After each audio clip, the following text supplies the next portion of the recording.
Hello दोस्तों, welcome to Akshay Academy. Akshay Academy में आप सभी का स्वागत है। Welcome to Akshay Academy. आज जो हम डिस्कस करने वाले हैं वो एक strategic cost management and decision making का फर्स्ट वीडियो लेक्चर, जिसकी मैं सीरीज़ स्टार्ट करने वाला था, जिसको मैंने आपको जब फर्स्ट मैंने अनाउंसमेंट की थी तब डिटेल में एक्सप्लेन किया था कि कितने टाइम में हम ये सब्जेक्ट कवर करने वाले हैं, कितने लेक्चर्स आने वाले हैं। अप्रॉक्स 3 मंथ के अंदर ये पूरे सब्जेक्ट्स में जितने भी इलस्ट्रेशन दिए हैं, प्रैक्टिकल क्वेश्चन, उसको विथ कंसेप्चुअल क्लियरिटी के साथ मैं आपके साथ डिस्कस करने वाला हूँ। 3 सेक्शन में हमारा strategic cost management and decision making divide है, ए, बी और सी। सेक्शन ए काफ़ी इजी है और काफ़ी सिंपल है, जिसमें से 4 पॉइंट मतलब 4 टॉपिक जो कि प्रैक्टिकल पार्ट है और बाकी का थियरी पार्ट है। जिसमें से 4 टॉपिक में हम डिस्कस करेंगे life cycle costing, target costing and kaizen costing and backflush costing and throughput costing. ये 5 प्रैक्टिकल टॉपिक है जिसमें क्वेश्चन दिए हैं। तो मैं जितने भी इलस्ट्रेशन मॉड्यूल में है सारे के सारे आपके साथ डिटेल में डिस्कस करने वाला हूँ। ओके, आज का हमारा टारगेट क्या रहने वाला है इस वीडियो के पीछे, तो आपको थंबनेल देख के पता तो चल ही गया है कि लाइफ साइकिल कॉस्टिंग के बारे में हम डिस्कस करने वाले हैं। विद इन 3 डेज और 4 डेज हम सेक्शन ए कंप्लीट कर देंगे। इस वाले सब्जेक्ट में एग्जाम्शन लाना काफ़ी आसान है, काफ़ी इजी कंसेप्ट है, लिखना भी आसान होगा। खाली कंसेप्चुअल क्लियरिटी हो आपको अच्छे से तो आप क्वेश्चन को सोल्व कर लोगे। तो आज मैं आपको डिटेल में बताने वाला हूँ लाइफ साइकिल कॉस्टिंग के बारे में, क्या होती है लाइफ साइकिल कॉस्टिंग और कैसे हम उसको कैलकुलेट करेंगे। Okay, with 5 illustration. तो हम पहले पूरा बेसिक देख लेंगे, फिर कंसेप्ट देख लेंगे और फिर क्वेश्चन करेंगे। ओके, चलो आइए स्टार्ट करते हैं। इस रिवीजन सीरीज रेगुलर बैच का फर्स्ट लेक्चर है मेरा। रेगुलर बैच ये स्टार्ट हो रहा है आज से, जिसका फर्स्ट लेक्चर मैं आपको दे रहा हूँ। लेक्चर काफ़ी लेंदी होगा, मतलब लंबा होगा, अप्रॉक्स 1 आवर के आसपास होने वाला है। तो ध्यान से देखना, मैं आपके डिट्टो सारे पॉइंट जो भी है वो कवर करने वाला हूँ। जितने भी पॉइंट है वो सारे कवर करने वाला हूँ। तो लेक्चर इस हिसाब से 1 घंटे के आसपास पूरा आपका, अगर इस वीडियो को आपने देख लिया तो लाइफ साइकिल कोस्टिंग का अगर क्वेश्चन एग्जाम में आता है तो आपको 100% करके आओगे, वो मेरी गारंटी है। क्योंकि मैं आपको डिटेल में एक एक पॉइंट बताने वाला हूँ लाइफ साइकिल कोस्टिंग के बारे में। तो आइए स्टार्ट करते हैं लाइफ साइकिल कोस्टिंग का बेसिक कंसेप्ट। फिर आने वाले वीडियो में मैं आपको टारगेट कोस्टिंग दूंगा, काइजन कोस्टिंग थियरी भी आपको डिस्कस करने वाला हूँ, और एग्जाम के टाइम पे रिवीजन वीडियो भी इसके मिलने वाले हैं। तो कोई भी strategic cost management and decision making में जितने भी इलस्ट्रेशन है वो मेरी रिस्पॉन्सिबिलिटी है, मैं आपको करवाने वाला हूँ। ओके, आइए स्टार्ट करते हैं हमारा आज का topic life cycle costing. Life cycle costing की एक ही लाइन पढ़ना इंपॉर्टेंट है, आपको सारे दिमाग मीनिंग समझ आ जाएगा कि what is the meaning of life cycle costing. जो फर्स्ट लाइन लिखी है लाइफ साइकिल कॉस्टिंग की, जो ये वाली, यहाँ पे क्लियरली बता दिया है कि लाइफ साइकिल कॉस्टिंग क्या होता है। एम, एम मतलब purpose. What is the purpose? At the cost ascertainment of a product, मतलब कि कॉस्ट असर्टेन करना। कोई भी प्रोडक्ट की हमें क्या करनी है, या तो प्रोजेक्ट की कॉस्ट को असर्टेन करना है, और लास्ट में वर्ड लिखा है ओवर इट यूज़फुल लाइफ, या तो ओवर इट्स प्रोजेक्टेड लाइफ। जितने साल वो प्रोजेक्ट चलने वाला है उस उतने सालों में क्या कॉस्ट आने वाली है वो आइडेंटिफाई करना, that's call life cycle costing. पूरी लाइफ में कितनी कॉस्ट आने वाली है उसको कहेंगे लाइफ साइकिल कॉस्टिंग। अब लाइफ साइकिल कॉस्ट के सिमिलर 2 नाम और भी है जो कि एमसीक्यू में पूछते हैं, तो ये मैंने दोनों अंडरलाइन किए हैं। ये दोनों है cradle to grave costing and वॉर्म टू टॉम कोस्टिंग। ये दोनों वर्ड सिमिलर है। अगर क्वेश्चन में भी आपको बोले कि क्वेश्चन सोल्व करना है एज पर cradle to grave costing method use करके, तो उसका मतलब है लाइफ साइकिल कोस्टिंग यूज़ करके आपको क्वेश्चन सोल्व करना है। ओके, तो ये था पूरा meaning life cycle costing. Now आपने एक अनदर वर्ड सुना होगा product life cycle. Product life cycle क्या होता है, तो उसके बारे में हमारे पास डिटेल में ये चार्ट दिया है, उसको हम डिटेल में देखने वाले हैं। तो आइए वहीं से स्टार्ट करते हैं।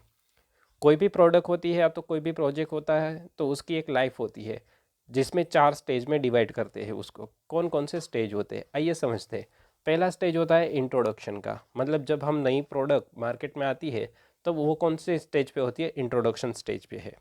फिर ग्रोथ स्टेज आता है, फिर मैच्योरिटी, मतलब एक लेवल आ जाता है, उसके बाद सेल्स होना बंद हो जाता है, मतलब एक स्टेबल लेवल हो जाता है, उससे ज़्यादा हम सेल नहीं कर सकते हैं मार्केट में। और डिक्लाइनिंग, फिर हमारा सेल्स क्या होता है, सेल्स लेवल डिक्रीज होना स्टार्ट हो जाता है। तो ये चारों लेवल पे हमें सेल्स कितना होगा, प्राइस कितनी होगी, प्रमोशनल एक्सपेंस कितना करेंगे, प्रॉफिट कितना होगा, तो ये एग्ज़ाम में हमें क्या क्वेश्चन आ सकते हैं वो मैं पहले आपको बता देता हूँ, फिर इसको समझते हैं। देखो, कोई भी प्रोडक्ट की क्या होती है, एक लाइफ होती है, इंट्रोडक्शन, ग्रोथ, मैच्योरिटी। जैसे आप टाटा नैनो का देखो, बहुत सारी बाकी की जो प्रोडक्ट है उसके एनालाइज करोगे तो आपको पता चलेगा कि हाँ हाँ, उसको इंट्रोडक्शन में ज़्यादा प्रॉफिट मिला था, फिर ग्रोथ हुआ, फिर मैच्योरिटी हो गई और फिर निकल भी गई। बहुत सारी कंपनी होगी जो कि आपको स्टार्टिंग में दिखी थी और फिर कहीं पे मार्केट में नहीं दिखती है। जैसे हम नोकिया का एग्जांपल ले, तो नोकिया स्टार्टिंग में उसके मोबाइल अच्छे काफ़ी चले, तो मतलब इंट्रोडक्शन स्टेज हुआ, फिर ग्रोथ काफ़ी ग्रो करा, लेकिन एक मैच्योरिटी लेवल आ गया, फिर वो मार्केट में नहीं टिक पाई क्योंकि उसने new technology Android system adopt नहीं की। इसलिए नाउ अभी नोकिया का मोबाइल को यूज़ ही नहीं कर रहा है क्योंकि उसने चेंजेस एक्सेप्ट नहीं किए। तो नाउ वो कौन से स्टेज पे आ गई, डिक्लाइनिंग के। तो ऐसी हर एक प्रोडक्ट की क्या होती है, स्टेज में डिवाइड करते हैं, जिसका इंट्रोडक्शन स्टेज होता है, ग्रोथ लेवल आता है, मैच्योरिटी और डिक्लाइनिंग। तो नाउ एग्ज़ाम में हमें इसमें से क्या पूछ सकते हैं, एग्ज़ाम में हमें अलग अलग लेवल पे हमारी सेल्स क्या होगी, प्राइस क्या होगी, वो एमसीक्यू में पूछ सकते हैं। जैसे हमें पूछेंगे कि मैच्योरिटी लेवल पे हमारा प्राइस क्या होगी, ज़्यादा होगी, कम होगी, फॉल करेंगे, हम क्या करेंगे, या तो प्रमोशनल एक्सपेंस कौन से लेवल पे ज़्यादा करेंगे, कंपटीशन कौन सी स्टेज पे ज़्यादा होगा, प्रॉफिट कौन से लेवल में कम होगा। तो ये सारे एमसीक्यूज़ पूछ सकते हैं। तो आप एक बार इसे रीड कर लेना अच्छे से और उसको याद रख लेना।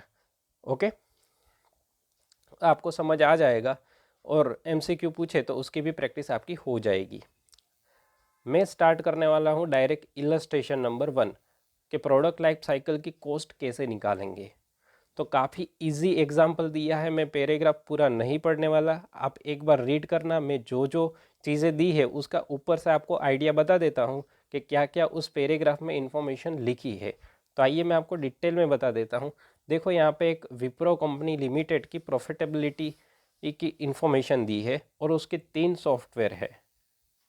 3 कौन कौन से सॉफ्टवेयर है, तो ए है ECE पैकेज है, electronic and communication engineer. Second software है CE एंड थर्ड है IE, मतलब computer engineer and industrial engineering. ऐसे करके 3 सॉफ्टवेयर है। उसकी सेलिंग प्राइस दी है और नंबर ऑफ यूनिट कितने सोल्ड होते हैं उसकी इंफॉर्मेशन दी है। और यहाँ पे सेकंड पैराग्राफ में बोला है कि उसका प्रॉफिटेबिलिटी मीडियोक्रे हुई है, मतलब मीडियम हुई है, ज़्यादा बड़ा भी नहीं है और ज़्यादा कम भी नहीं है। और R&D कॉस्ट अगर हम करते हैं तो हमारा जो ECE है उसका सेल्स बढ़ने की चांसेस ज़्यादा है, ऐसा बोला है थर्ड पैराग्राफ में।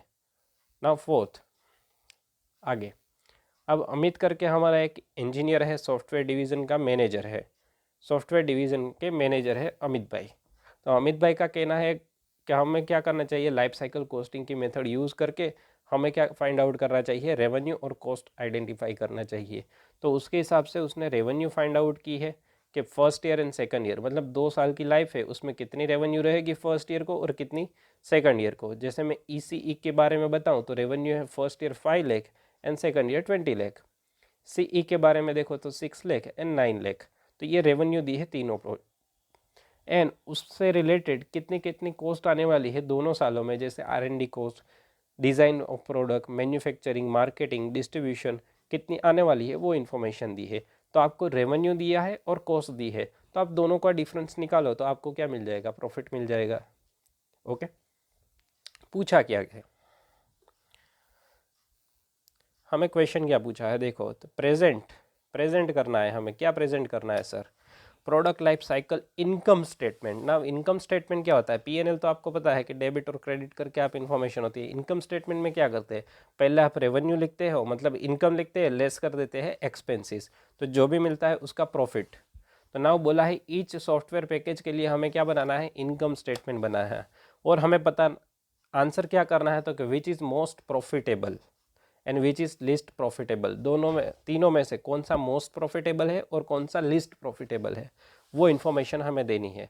तो as information given in the question, question में जो भी इन्फॉर्मेशन गिवन है उसके हिसाब से हम क्या करेंगे, आंसर फाइंड आउट करेंगे। तो जो भी हमें ऊपर इन्फॉर्मेशन दी, हमें रेवेन्यू की डिटेल दी गई है, कॉस्ट की इन्फॉर्मेशन दी गई है, हमें खाली सिंपली क्या करना है, डिफरेंस निकालना है। ओके, आइए निकालते हैं डिफरेंस। देखो आंसर अच्छे से टेबल बना के दिया है। देखो पहले मैंने रेवेन्यू लिख दिया, पहले मैं खाली ECE पैकेज के बारे में आपको बताता हूँ। रेवेन्यू है 5 lakh first year, second year को है 20 लाख, तो टोटल रेवेन्यू कितना हो जाएगा 25 लाख। ओके, और हर साल की फर्स्ट ईयर को कितनी कॉस्ट होगी, सेकंड ईयर को कितनी कॉस्ट होगी, वो सारी डिटेल दी है। मैंने दोनों साल का प्लस कर दिया है, तो मुझे यहाँ पे क्या मिल गया, टोटल कॉस्ट क्या होगी 2150। यहाँ पे 3 जीरो पीछे है ऐसा एज्यूम कर लेना है, क्योंकि ऊपर 3 जीरो निकाल के दिया है, क्योंकि टेबल काफ़ी फिर बड़ा हो जाता। ओके, तो मेरी टोटल कॉस्ट आ गई 2150 और मेरा टोटल रेवेन्यू कितना है 2500, तो मुझे प्रॉफिट कितना मिलेगा 350। इन शॉर्ट मैं अगर ECE सॉफ्टवेयर को यूज़ करता हूँ तो मुझे 350 मतलब 3,50,000 का प्रॉफिट होगा। CE पैकेज के बारे में बात करें तो 240 एंड लास्ट नेगेटिव प्रॉफिट है 96 का IE में। एक मिनट,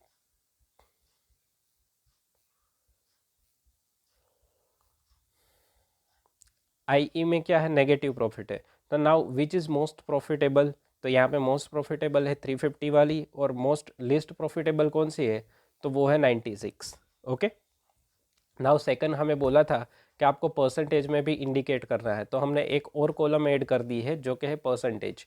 परसेंटेज कैसे निकालेंगे, तो जो रेवेन्यू है उसको हम 100% एज्यूम करेंगे और बाकी सारी कॉस्ट है उसको कंपेयर करते जाएंगे। कैसे करना है मैं आपको एक एग्जांपल ECE में बता देता हूँ। जैसे 700 हमारी कॉस्ट है R&D की, डिवाइड कर देंगे 2500 से, इनटू करेंगे 100 से, हमारा आंसर आ जाएगा 28%। वैसे ही सारी एक्सपेंसेस जो है उसको हम डिवाइड करके मल्टीप्लाई बाय 100 से कर देंगे, तो हमें मिल जाएंगे परसेंटेज। यहाँ पे मैं आपको टोटल कॉस्ट के बारे में बता दूँ तो हमारी टोटल कॉस्ट है 2150, डिवाइड बाय करेंगे 2500 इंटू 100, तो 86%। नाउ ये 86% एज्यूम क्या इंडिकेट क्या कर रहा है, 2500 का हम 86%, तो हमारे क्या हो जाएगी कॉस्ट, तो 14% ही हमारा क्या होगा प्रॉफिट। तो same calculation for CE package and IE package के लिए हमें करनी है। क्वेश्चन काफ़ी इजी था, मैंने आपको डिटेल में इसका एक्सप्लेनेशन बता दिया है और यहाँ पे ऑब्जर्वेशन भी लिख दिया है कि कौन सा मोस्ट प्रॉफिटेबल है और कौन सा लिस्ट प्रॉफिटेबल है। आइए आगे बढ़ते हैं नेक्स्ट क्वेश्चन की तरफ। नेक्स्ट क्वेश्चन पैराग्राफ नहीं पढ़ेंगे पूरा, क्योंकि जो इम्पोर्टेंट चीज़ है वो मैं आपको बता देता हूँ ना। इस पैरा में A to Z PLC करके कंपनी है, वो अपना मशीन परचेज करना चाहती है। उसके सामने दो मशीन है, एक EXE मशीन और दूसरा है WYE। नाउ इन दोनों को मैं प्रोनाउंस ये पूरे क्वेश्चन में करने वाला हूँ X machine and Y machine, मतलब इसको मैं X मशीन बोलने वाला हूँ और एक को मैं Y मशीन बोलने वाला हूँ। ओके, नाउ इस पैराग्राफ में इंपॉर्टेंट इन्फॉर्मेशन क्या है, जो X मशीन है उसकी एस्टिमेटेड लाइफ कितने साल की है, 12 साल की है, और जो वाया मशीन है उसकी एस्टिमेटेड लाइफ कितनी है, 6 ईयर। उसके अलावा जो भी इंफॉर्मेशन दी है हमारे लिए कोई काम की नहीं है। खाली दो मशीन है, उसमें से एक परचेज करनी है, कौन सी करनी है वो एडवाइस करना है। ओके, और यहाँ पे पैराग्राफ में से important information 12 year and 6 year ये काम की है, ये उठा के मैंने यहाँ पे नेक्स्ट पेज पे लिख दिया है। ओके, आइए आगे बढ़ते हैं। क्वेश्चन को पहले पूरा समझ लेते हैं, फिर आंसर कैसे करेंगे वो भी मैं बता देता हूँ, फिर आपको आंसर देख लोगे अच्छे से समझ आ जाएगा। काफ़ी ईजी क्वेश्चन है ये भी। देखो परचेज प्राइस दी है एक्स मशीन की 19,000 और इसकी है 13,000। फिर स्क्रैप वैल्यू दी है 3,000। स्क्रैप वैल्यू क्या होता है आपको पता है कि पहले एक्स मशीन की लाइफ कितनी है, 12 साल। अगर मैं इसको 12 साल के बाद सेल करूंगा तो मुझे 3,000 रुपये मिलेंगे। और वाया मशीन है उसकी लाइफ है 6 ईयर, अगर उसको मैं 6 साल के बाद सेल करूंगा तो मुझे मिलेंगे 3,000। सेकंड इन्फॉर्मेशन दी है एनुअल रिपेयर, मतलब एवरी ईयर मुझे इस एक्स मशीन को और माई मशीन को क्या करना पड़ेगा, रिपेयर करवाना पड़ेगा। तो उसकी कॉस्ट है 2,000 और इसकी है 2,600। एवरी ईयर मुझे इसको रिपेयर करवाना है। ओके, और ओवरहोलिंग कॉस्ट दी है 4,000 एंड 2,000। बट कब होने वाली है ये कॉस्ट, तो ये बोला है कि जो अगर एक मशीन हम लाते हैं तो 8 साल मतलब 8 ईयर 8 मतलब 8वें साल हमें वो कॉस्ट आने वाली है। अगर हम वाई मशीन लाएंगे तो ये 4th ईयर को ये कॉस्ट होने वाली है। ओके, और कॉस्ट ऑफ कैपिटल हमें बता दिया है 10%। You are required to recommend, क्या रिकमेंड करना है कि which machine should be purchase, कौन सी मशीन हमें परचेज करनी चाहिए। ना यहाँ पे इंफॉर्मेशन सारी हमें कोस्ट से रिलेटेड दी है। क्या दी है? कोस्ट से रिलेटेड इंफॉर्मेशन दी है। तो जिसकी कॉस्ट कम होगी वो मशीन को हम परचेज करेंगे ना। उस तरह हम कॉस्ट को कंपेयर करेंगे, एक्स मशीन की ज़्यादा है या तो वाई मशीन की ज़्यादा है, दोनों की कंपैरिजन करेंगे। बट सर कंपैरिजन कैसे कर सकते हैं? एक मशीन की लाइफ 12 साल है तो उसके एक्सपेंसेस 12 साल के हिसाब से लेने पड़ेंगे।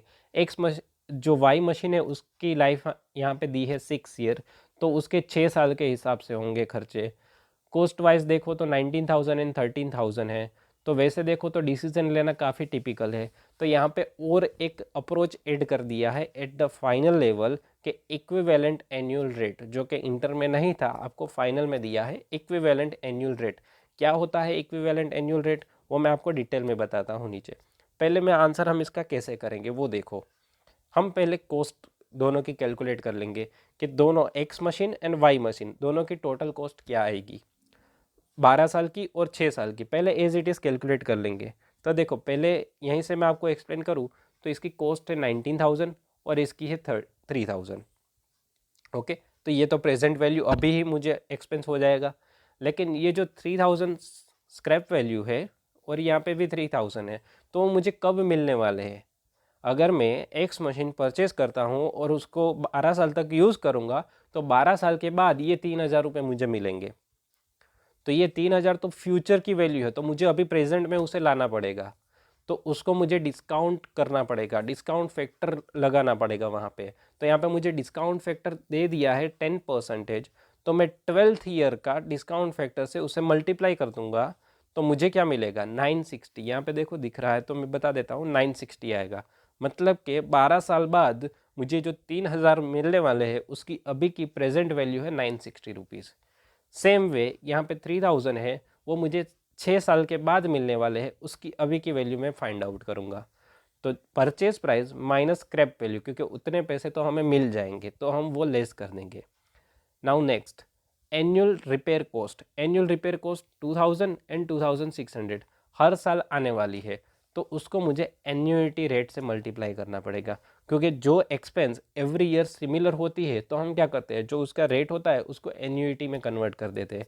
मैं एन्यूइटी एंड डिस्काउंट फैक्टर मैं ऐसा एज्यूम करता हूँ कि इसके बारे में आपको पता होगा, इसलिए मैं यहाँ पे डिटेल में नहीं बता रहा हूँ।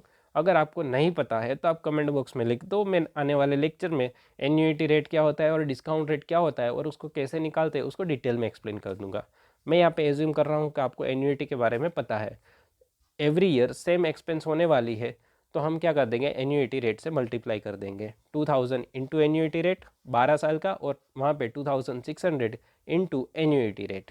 ओके, और ओवरहोलिंग कॉस्ट 8वें साल होने वाली है तो हम अपना जो डिस्काउंट फैक्टर होगा वो 8th ईयर का और यहाँ पे 4th ईयर का जो डिस्काउंट फैक्टर है उसको यूज़ करेंगे और उससे मल्टीप्लाई कर देंगे, क्योंकि वो कॉस्ट पर्टिकुलर 8वें साल होने वाली है और ये कॉस्ट पर्टिकुलर 4th ईयर पे होने वाली है।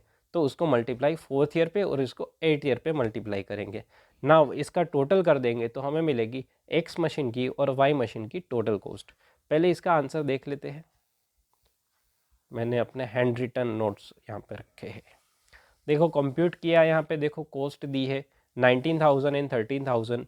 प्रेजेंट वैल्यू पे लाया, मतलब 12 साल बाद मुझे 3,000 मिलने वाले हैं, उसकी अभी की कॉस्ट कितनी है, अभी कितनी वैल्यू होगी उसकी 960, और यहाँ पे 6 साल बाद मुझे मिलेंगे तो 1,680 लेस कर दिया। Now repair cost every year होने वाली है तो मैंने एन्यूइटी रेट से मल्टीप्लाई कर दिया। और सेम वे वाया मशीन का भी मैंने ऐसे ही किया है 11,336। Same way overhauling cost 8th year पे होगी और 4th ईयर पे होगी, तो उस ईयर का मैंने पीवी फैक्टर से क्या कर दिया है, मल्टीप्लाई कर दिया है। तो मेरी यहाँ पे मुझे मिल गई टोटल कॉस्ट। क्या मिल गई? Total cost. नाउ ये टोटल कॉस्ट 12 साल की है और ये टोटल कॉस्ट है 6 साल की। तो नाउ मैं यहाँ पे कंपैरिजन करूँ तो 6 साल वाली कम है तो उसे परचेस करूँ या तो 12 साल वाली ज़्यादा है तो उसे परचेस करूँ। तो नाउ डिसीजन लेना यहाँ पे टिपिकल है, इसीलिए यहाँ पे निकाला जाता है equivalent annual rate, equivalent annual cost भी बोल सकते हैं कि हर साल कितनी एक्सपेंस होगी। तो उसके लिए हम उसको कैसे निकालेंगे इक्विवेलेंट एनुअल रेट, तो उसकी एक छोटी सी फॉर्मूला है, टोटल कॉस्ट जितनी भी आई डिवाइड बाय कर दो एनुअल रेट से, एन्यूइटी रेट से। तो एन्यूइटी रेट 12 साल का कितना है 6.81 है और 6 साल का कितना है 4.36 है, उसको डिवाइड कर देंगे तो हमें इक्विवेलेंट एनुअल कॉस्ट मिलेगी 4,925 and 5,508 अप्रॉक्सीमेटली। तो नाउ इक्विवेलेंट एनुअल कॉस्ट का मतलब क्या होगा कि अगर हमें एक मशीन लेते हैं तो हर साल ऑन एन एवरेज 4,925 का एक्सपेंस आएगा, और अगर हम वाई मशीन लेते हैं तो हर साल 5,508 का कॉस्ट आने वाली है। तो दोनों में से विच इज़ लोअर, किसकी कॉस्ट लोअर है, तो 4,925 इज़ अ लोअर, तो एक्स मशीन को हमें परचेज करना चाहिए। तो ये हमारा सजेशन रहेगा। ओके, तो ये था पूरा क्वेश्चन, मैंने आपके साथ डिटेल में डिस्कस किया। नाउ आ जाते हैं illustration number 3। Now illustration 3 discuss करने से पहले मैं एक बात बता देता हूँ, जैसे ही यहाँ पे पूरे पैराग्राफ की इन्फॉर्मेशन दी है तो आपको इसको शॉर्ट में साथ साथ लिखते जाना है कि क्या क्या इन्फॉर्मेशन दी है। मैं एक बार पढ़ लेता हूँ, फिर मैंने कैसे लिखने की बात बता रहा हूँ वो आपको बता देता हूँ। जैसे यहाँ पे एक्स कंपनी है, उसको दो मशीन है उसके सामने ए और बी, जिसमें ए मशीन की कॉस्ट है 1,50,000 और उसकी लाइफ दी है 3 ईयर्स, एंड उसकी एवरी ईयर कॉस्ट आती है 40,000, उस मशीन को रन करने की कॉस्ट आती है 40,000। और बी मशीन है जिसकी कॉस्ट है 1,00,000 रुपये, जिसकी लाइफ दी है एस्टिमेटेड 2 ईयर और उसके आती है 60,000। तो ऐसे दो मशीन की इन्फॉर्मेशन दी है और 10% कॉस्ट ऑफ कैपिटल है। नाउ यहाँ पे पूछा है कंपनी बाई एक्स कौन सी मशीन बाई करेगी, ए को बाई करेगी या तो बी को। तो पहले जो पैराग्राफ में इन्फॉर्मेशन है ना उसको टेबल फॉर्म में हम लिख लेते हैं, देखो फिर हम इसका आंसर करते हैं। क्वेश्चन को मैंने वापस लिख लिया, जिसमें कॉस्ट यहाँ पे दी है 150 ए की है और 1,00,000 रुपीज़ है। नाउ लाइफ कितनी है 3 साल है और 2 साल है। और रन कॉस्ट, रन करने के लिए कितनी कॉस्ट आएगी, तो 40,000 और 60,000 और 10% कॉस्ट ऑफ कैपिटल है। नाउ हम कैसे निकालेंगे, मतलब कैसे डिसाइड करेंगे कौन सी मशीन परचेज करनी चाहिए, ए या तो बी। तो ए और बी को हमें परचेज करनी है। जैसे ऊपर डिफरेंट लाइफ थी दोनों मशीन की, दोनों प्रोजेक्ट की क्या थी, डिफरेंट लाइफ थी, तो हमें इक्विवेलेंट एनुअल रेट निकालना था। तो सेम वे यहाँ पे भी हम क्या निकालेंगे, equivalent annual cost.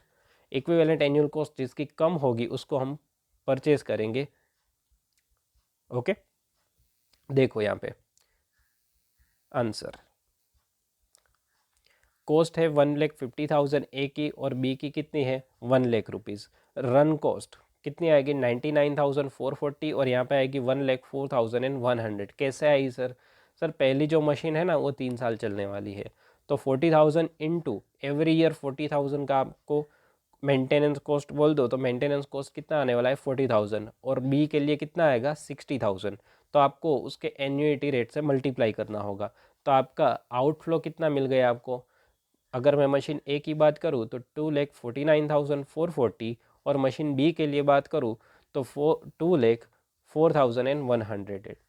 Now equivalent annual rate आपको फाइंड आउट करना हो तो मैंने जस्ट अभी आपको बताया ऊपर कैसे निकालते हैं। तो एन्युइटी रेट से आपको क्या कर देना है, डिवाइड कर देना है, मतलब जो भी आपका आउटफ्लो है उसको डिवाइड बाय एन्युइटी रेट से कर दो, तो जो भी मिलेगा उसे बोलते हैं इक्विवेलेंट एनुअल रेट। नाउ यहाँ पे मशीन ए के लिए इक्विवेलेंट एनुअल कॉस्ट कितनी आई 1,03,38 एंड 1,17,637। ओके, तो इन दोनों में से कौन सा कम है, तो कि ए, तो machine A can be purchase, क्योंकि एवरी साल हमारी जो कॉस्ट मतलब एक्सपेंस होने वाली है वो किस में कम है, तो ए में कम है, तो उसको हम प्रीफर करेंगे बाई करने के लिए। नाम आ जाते हैं इलस्ट्रेशन नंबर 4। इलस्ट्रेशन 4 काफ़ी मोस्ट इंपॉर्टेंट है और काफ़ी ईजी है, एक बार अच्छे से समझ लो, मैं आपको डिटेल में एक्सप्लेन करने वाला हूँ यहीं से। देखो ऊपर ही हेडिंग बता दिया है कि कंप्यूट करो equivalent annual cost. Equivalent annual cost का हमें कैलकुलेट करना है, जो भी हमने दो ऊपर क्वेश्चन में करके आए हैं वही करना है। और एडिशनली हमें बोला है आइडेंटिफाई करो of year to replace the machine, कौन से साल, मतलब यहाँ पे 4 साल की इन्फॉर्मेशन दी है, कौन से साल हमें क्या रिप्लेस करना होगा, मशीन को रिप्लेस करना चाहिए। ओके, देखो पहले क्वेश्चन पढ़ते हैं, फिर इसके साथ साथ मैं आपको आंसर भी शो कर देता हूँ। पहले इतना पैराग्राफ पढ़ेंगे, रीड करूँगा, फिर आपको उसकी आंसर शीट में क्या आंसर दिया है वो एक्सप्लेन कर दूंगा, फिर ये वाला पार्ट पढ़ेंगे और उसका आंसर कैसे करना है वो भी आपको डिटेल में बताऊंगा। तो पहले फर्स्ट पैराग्राफ रीड करते हैं और उसके बारे में समझते हैं क्या इन्फॉर्मेशन दी है और कैसे करना है इसको solve. An company is contemplating whether to replace an existing machine or spend money on overhauling it. मतलब यहाँ पे पहले ही हमें फाइंड आउट करने के लिए बोला कि आपको आइदर रिप्लेस करो या एग्जिस्टिंग मशीन को, या तो उसके पीछे रिपेयर का खर्चा करो। तो हमारे पास यहाँ पे दो ऑप्शन बोले हैं कि एग्जिस्टिंग मशीन है उसको या तो हम क्या कर देते हैं बेच देंगे और नई मशीन परचेस कर लेंगे, या तो जो एग्जिस्टिंग मशीन है उसको रिपेयर करेंगे। अगर रिपेयर करेंगे तो ये वाला प्रोसीजर हमें फॉलो करना पड़ेगा जिसमें मेंटेनेंस एंड सैल्वेज वैल्यू की इन्फॉर्मेशन दी है। अगर हम रिपेयर नहीं करते हैं और न्यू मशीन परचेस करते हैं तो उसके लिए इन्फॉर्मेशन दी है, देखो।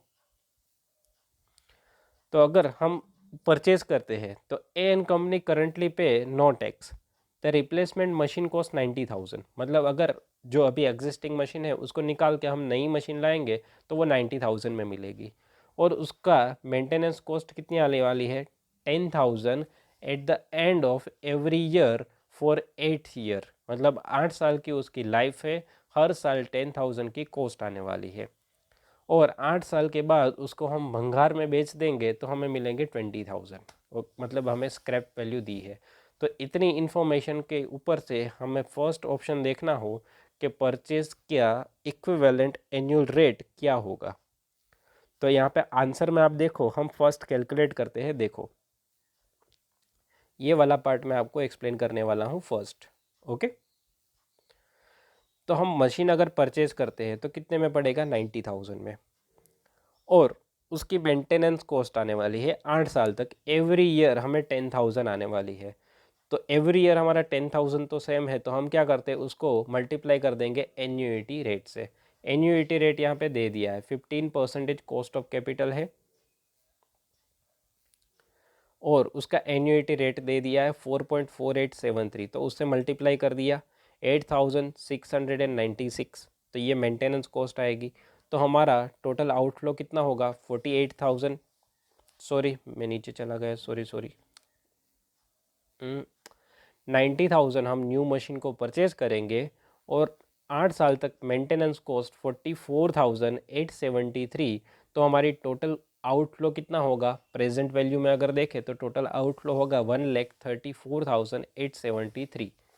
और 8वें साल हम बेचने वाले हैं स्क्रैप वैल्यू 20,000। तो 8th ईयर का हमें दे दिया है प्रेजेंट वैल्यू फैक्टर 0.3269, तो उसको लेस कर देंगे स्क्रैप वैल्यू। स्क्रैप वैल्यू क्यों लेस होती है, क्योंकि उतने पैसे तो हमें रियलाइज हो जाएंगे, इसलिए उसको हम क्या कर देते हैं लेस कर देते हैं।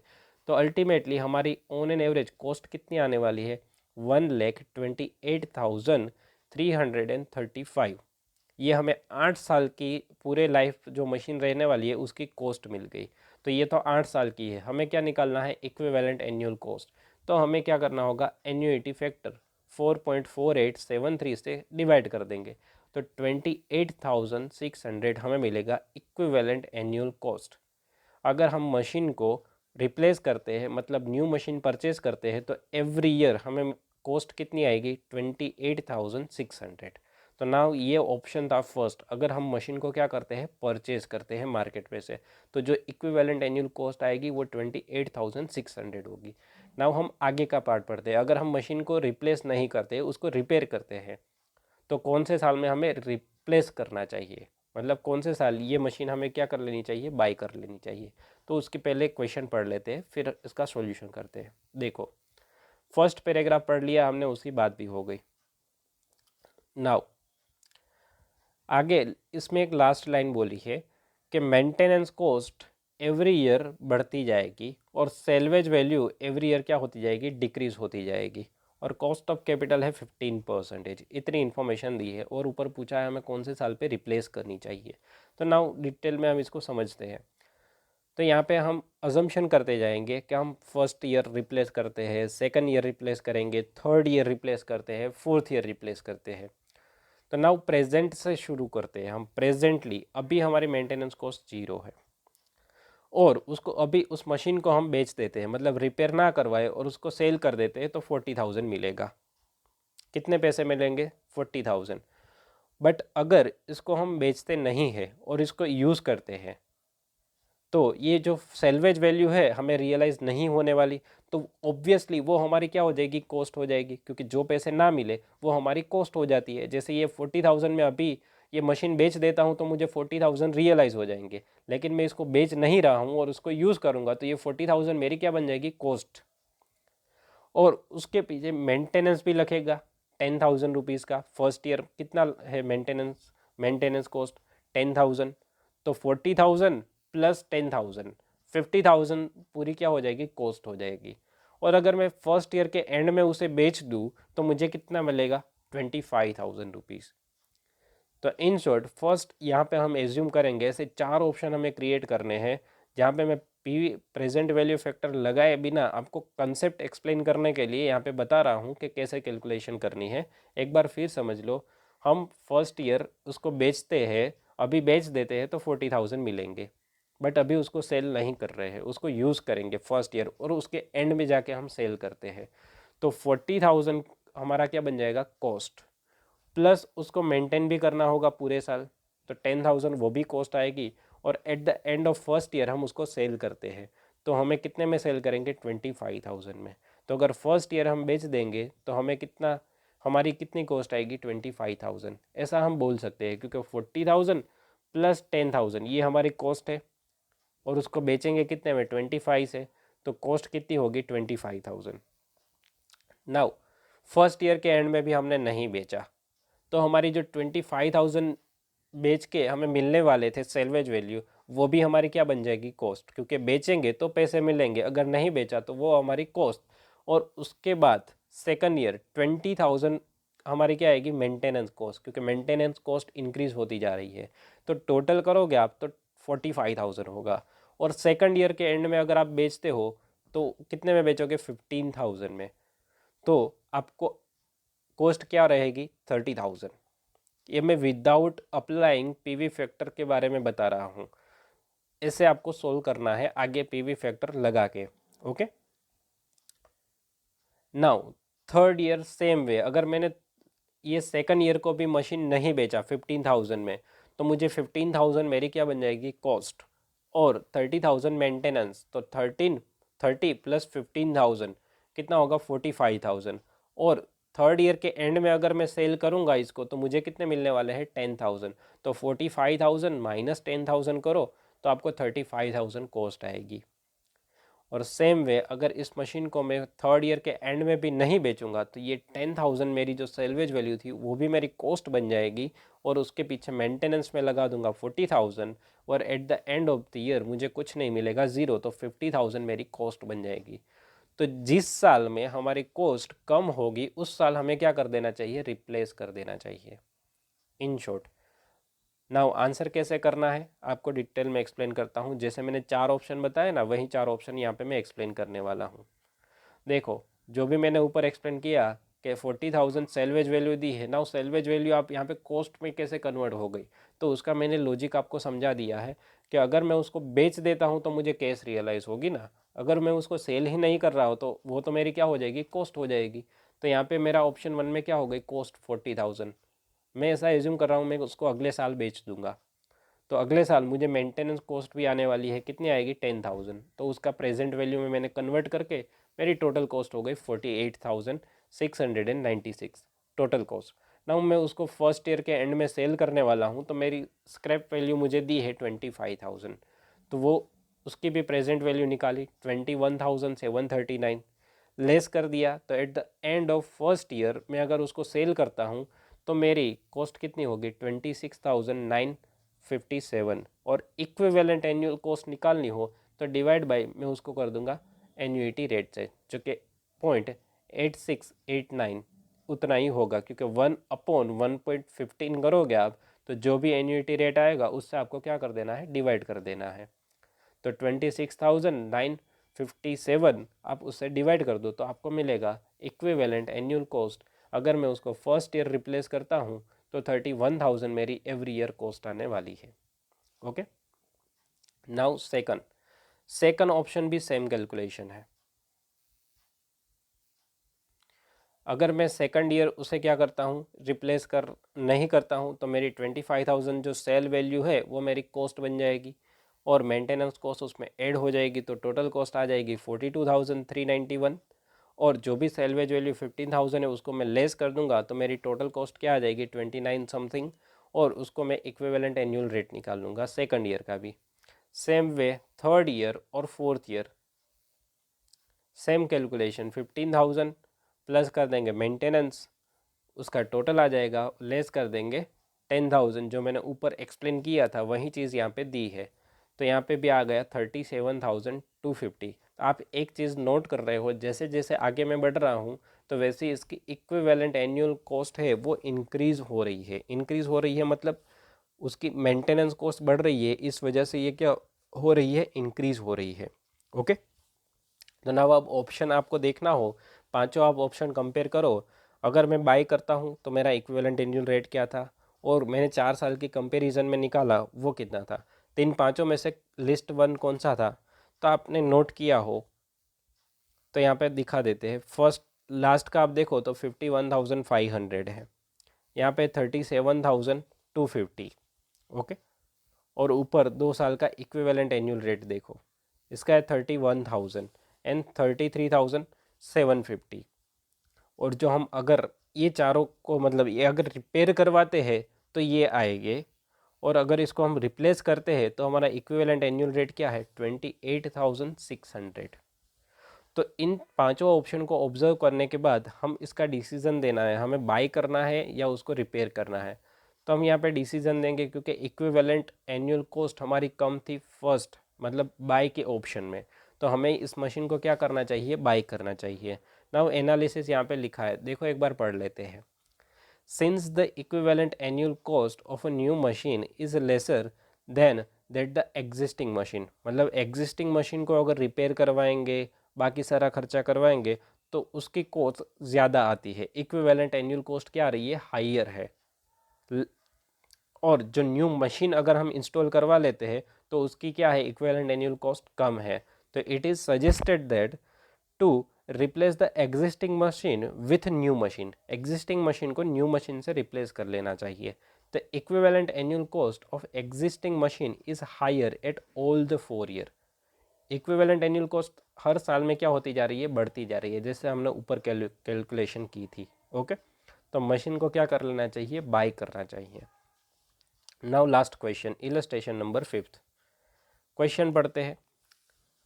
क्वेश्चन काफ़ी इजी है, 2 मिनट में ख़त्म हो जाएगा स्टार्ट होते ही। पहले आपको कॉन्सेप्ट समझ आ जाना चाहिए कि क्वेश्चन में क्या दिया है, तो क्वेश्चन तो आधा वहीं पे सोल्व हो जाएगा।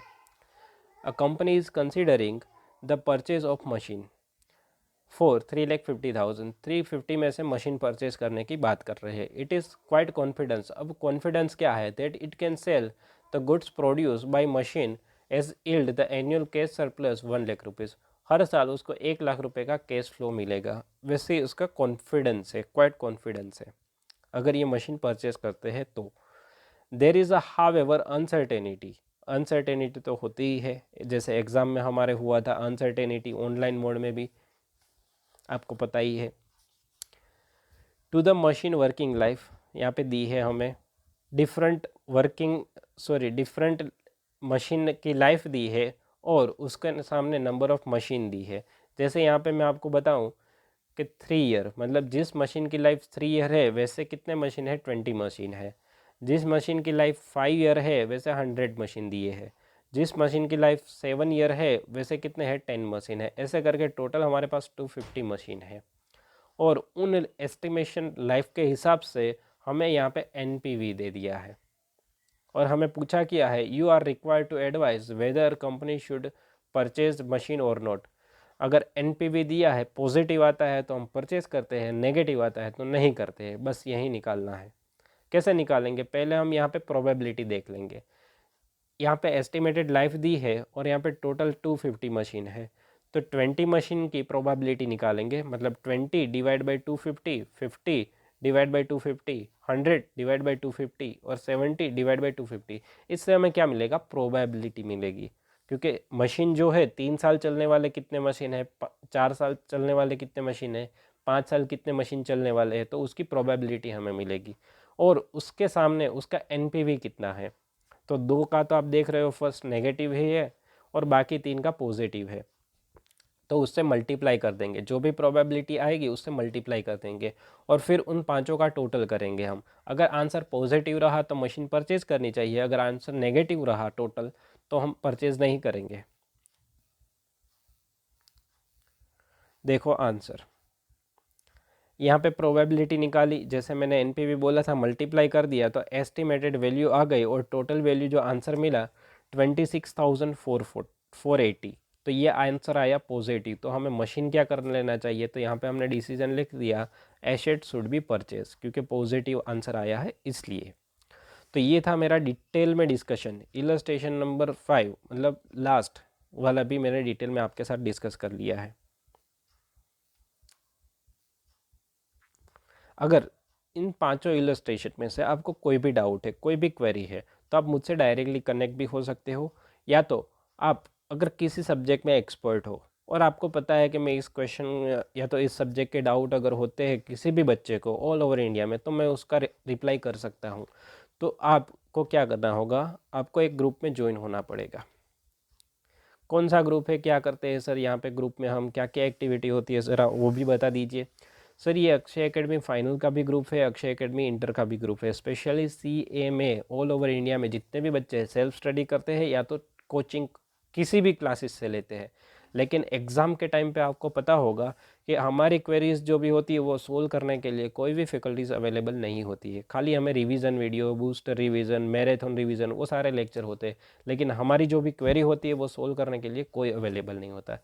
और क्वेरी भी माइनर होती है, एक क्वेश्चन में अमाउंट कहाँ से आ रही है, सर ये अमाउंट कहाँ से ली ये पता नहीं चल रहा है, ये छोटी छोटी क्वेरीज होती है। तो उन क्वेरीज को हम लोग सब साथ में मिलकर सोल्व करने की कोशिश करते हैं।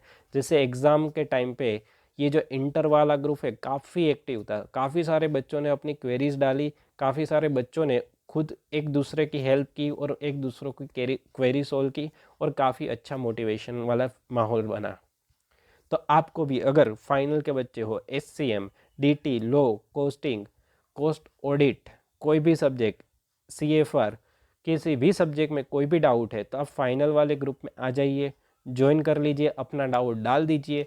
कोई भी बच्चा उसने अगर वो टॉपिक रीड करा है तो वो आपको रिप्लाई कर देगा। अगर मैंने वो टॉपिक मुझे पता है उसके बारे में तो मैं भी आपको पर्सनली उसमें आंसर दे दूंगा। आपको कोई एडवाइस चाहिए तो पर्सनली मुझे भी कनेक्ट कर सकते हो। किसी भी सब्जेक्ट के बारे में स्ट्रेटेजी जाननी हो, कैसे सब्जेक्ट को टैकल किया जाए, कैसे उसकी प्रिपरेशन करें, तो वो भी आप मुझे पर्सनली कनेक्ट हो सकते हो इस ग्रुप से। ओके, नाउ दूसरी इंपॉर्टेंट बात, ये ग्रुप में ज्वाइन कहाँ से होते हैं सर, डिस्क्रिप्शन बॉक्स में उसका लिंक मिल जाएगा। इंटर का भी है और फाइनल का भी है। अगर आपका कोई फ्रेंड इंटर में है तो आप ये ग्रुप उसे भी सजेस्ट कर सकते हो। इंटर के भी मैंने ऑलरेडी कॉस्ट अकाउंटिंग के वीडियो सीरीज स्टार्ट की है, जहाँ पे मैं सारे इलस्ट्रेशन डिटेल में डिस्कस कर रहा हूँ। तो आपका कोई फ्रेंड अगर इंटर में है तो उसको भी आप ये चैनल रिफ़र कर सकते हो और ये ग्रुप में ज्वाइन हो सकता है। वो भी अच्छे से आपको वहाँ पे detail cost accounting, cost and financial management, company accounts and audit, इन सब के मॉड्यूल के सारे इलस्ट्रेशन मैंने डिटेल में डिस्कशन किए हैं। प्लेलिस्ट में जाके मैंने इंडिविजुअल चैप्टर वाइज मैंने पूरी प्लेलिस्ट बना के रखी है, आप वो भी देख सकते हो, उसको भी रिफ़र कर सकते हो। अगर आपको बेनिफिट मिलता है तो उसको भी ट्रांसफ़र कीजिए। नाउ मैं आगे जो भी वीडियो डालूंगा जैसे मार्जिनल कॉस्टिंग, स्टैंडर्ड कॉस्टिंग, तो उसके लिए काफ़ी नोट्स मेरी मैं खुद की यूज़ करने वाला हूँ।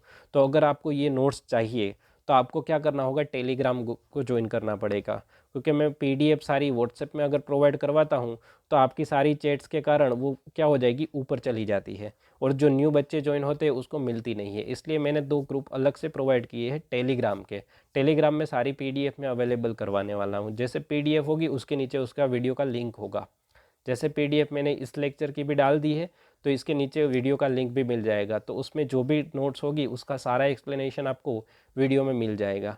तो आप इन दोनों ग्रुप को भी आप रिफ़र कर सकते हो। फाइनल के बच्चे हो तो इंटर वालों को भी कर दो और अपने जो भी फ्रेंड है फाइनल में उसको भी रिफ़र कर दो, क्योंकि यहाँ पे स्ट्रेटेजिक कॉस्ट मैनेजमेंट के मॉड्यूल के सारे इलस्ट्रेशन आपको डिस्कशन मिलने वाला है। Even marginal costing and standard costing के भी जो क्वेश्चन है वो भी मैं आपको डिटेल में करवाने वाला हूँ। तो इस चैनल के साथ जुड़े रहिए और अपने दोस्तों को भी फटाफट रिफ़र कर दीजिए और इस सीरीज़ का आप फ्री में बेनिफिट लेने के लिए रेडी रहना। ओके, तो ये हमारा फर्स्ट वीडियो था।